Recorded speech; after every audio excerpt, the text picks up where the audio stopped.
Bonjour, je me présente Monsieur Bress, je suis à la tête d'une exploitation sur la commune de Saint-Rémy-de-Provence dans les Bouches-du-Rhône.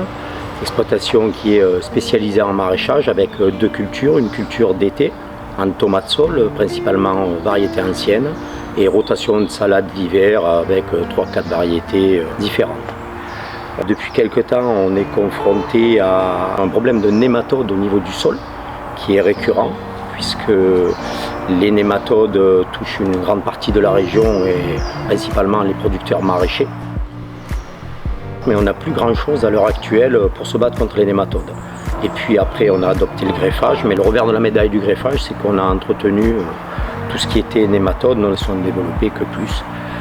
Ça a été une solution un temps, mais là à l'heure actuelle, même en greffage, c'est très préjudiciable. En discutant avec mon faiseur de plants pour préparer mes commandes pour le printemps 2024, on a évoqué ce problème. Et lui m'a conseillé de faire un essai sur un porte-greffe qui avait apparemment des résistances très intéressantes, qui s'appelle Sanatera.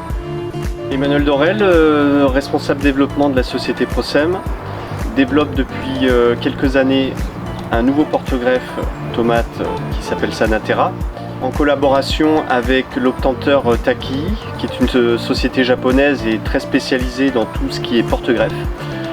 Aujourd'hui, le porte-greffe Sanatera apporte une réelle différence génétique par rapport au porte-greffe actuellement présent sur le marché. Et c'est ce que nous avons fait, c'est-à-dire que sur une plantation du 8 mars dans la chapelle dans laquelle nous sommes, nous avons planté un essai plus que significatif, puisqu'une travée complète a été plantée avec ce porte-greffe Sanatera le 8 mars, et sur un autre lot en tunnel froid a été planté la moitié d'un tunnel sur marc noir.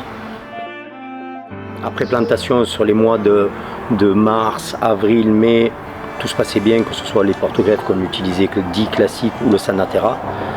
Mais il est vrai qu'en avançant dans l'été, à partir du mois d'août, on a commencé, notamment dans la chapelle quand on est feuillé, à voir qu'on avait sur cette travée-là plus de fruits, qu'on avait évidemment moins de coulure. On a moins de coulure parce qu'on a une plante qui est plus résistante quand arrivent les grosses chaleurs. Le système racinaire est plus puissant, donc plus de fruits. On a eu plus de calibre, ça s'est vérifié aussi sur le second lot, où pareil, les plantes sont beaucoup mieux comportées face à la chaleur, sont beaucoup mieux comportées sur la qualité du fruit, sur tout ce qui en fait que la plante est en bonne santé. On peut observer aujourd'hui, lors de l'arrachage, qu'il n'y a pas de nématodes présentes sur les racines. Ça prouve bien que cette résistance est pleinement efficace. Elle ne sera efficace à aujourd'hui que sur la Melodogine incognita, qui est une des principales espèces présentes en France. Donc il est clair que ça ne sera peut-être pas la seule solution, mais ça reste une belle alternative pour les années à venir en ce qui nous concerne.